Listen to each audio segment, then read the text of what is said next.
এবারে প্রথম থেকে ধন্যবাদ।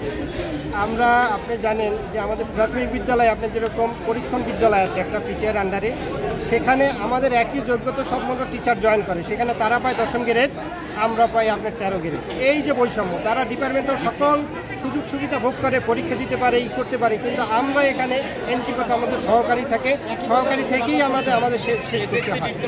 এই আবার অন্যান্য ডিপার্টমেন্ট আছে, যেরকম কৃষি ডিপার্টমেন্টে আছে, মেডিকেল ডিপার্টমেন্টে আছে, যেখানে ডিপ্লোমা করে তারাও মানে 10ম গ্রেডের মানে দেওয়া হয়। তারপরে কিন্তু আমরা এখানে আছি 13তম গ্রেডে, 3য় শ্রেণীর কর্মচারী। তাছাড়া আপনি দেখবেন আমাদের এই উপমহাদেশে আমাদের পার্শ্ববর্তী যত দেশ আছে, বাংলাদেশে প্রাথমিক শিক্ষকদের সবচেয়ে বেতন কম। আমাদের আমাদের পাশের দেশ, পার্শ্ববর্তী দেশ শ্রীলঙ্কা, ভুটান, নেপাল, ভারত তো আছি, তারপরে পাকিস্তান, সেখানেও মায়ানমার, আমাদের চাইতে তারা বেতন বেশি পায়, কিন্তু আমাদের বেতনটা সবচাইতে কম আর কি। তো যে কারণে আমরা চাচ্ছি যে এই গ্রেড আপডেট করে আমাদের বেতনটাও কিছু বাড়বে, আমাদের জীবনযাত্রার মান উন্নয়ন হবে এবং আপনার শিক্ষার পরিবেশ ভালো হবে, শিক্ষকদের সম্মানও বৃদ্ধি পাবে।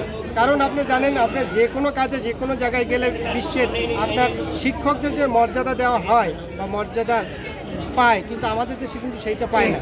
কারণ হলো কি, যে আমরা আমাদের গ্রেড থেকে বেতন বৈষম্যর যে অবস্থান থাকি, সেই থেকেই সব কিছু আমাদেরকে সবসময় আমাদেরকে পিছিয়ে রাখা হয়।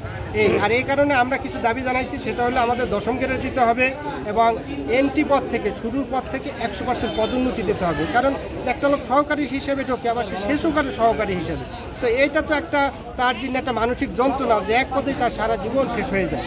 আর তাছাড়া আপনার আমাদের টিফিন ভাতা দেয় প্রতিদিন 200 টাকা, কিন্তু আপনি জানেন যে ব্যাংকে যারা চাকরি করে তাদের প্রতিদিনের টিফিন ভাতা 200 টাকা। মানে আপনার ভুল বলছেন মনে হয়, আপনার সরি আমাদের মাসে হলো 200 টাকা, আর তাদের হলো প্রতিদিন 200 টাকা। তাহলে আপনি দেখেন পার্থক্যটা কি, 200 টাকা হলে পার ডে পরে আপনার 6 টাকা, 6 টাকায় এখন তো একটা সিঙ্গারাও কেনা যায় না, একটা কেকও কেনা যায় না, একটা বিস্কুটও কেনা যায় না, কিন্তু তারা একই ইয়াতে থাকে, তারা প্রতিদিন পায় 200 টাকার মতো। যে কারণে এই যে বৈষম্যগুলো, আমাদের এই যে টিফিন ভাতা, এগুলো বৃদ্ধি করতে হবে। আমাদের মেডিকেল ভাতা, আপনার সেখানে দেখেন আমাদের মেডিকেল ভাতা দেয় আপনার 1500 টাকা। 1500 টাকা মেডিকেল ভাতা আসলে কি একটা পরিবার চলে কিনা? এখন একটা পরিবারে একটা লোক অসুস্থ থাকলে সেখানে আপনার কি পরিমাণ আপনার মানে যে লাগে, এটা যারা আছে, যারা পরিবার লিড করে, তারাই জানে আসলে এই ভারটা, এই বিয়ারটা কত বড়। সেই কারণে আমাদের এই যে জিনিসগুলান এবং আমাদের এই যে বিশেষ করে আমাদের যে পদোন্নতির ব্যবস্থা করা হয়, যাতে একটা লোক সহকারী হিসাবে ঢুকে সেখান থেকে যেন সর্বোচ্চ পর্যায়ে যেতে পারে, সেই যোগ্যতা অনুযায়ী যাবে, যার যত বেশি যোগ্যতা সে তত উপরে যাবে।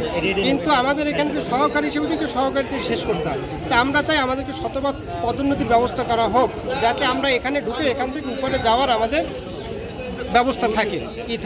ধন্যবাদ।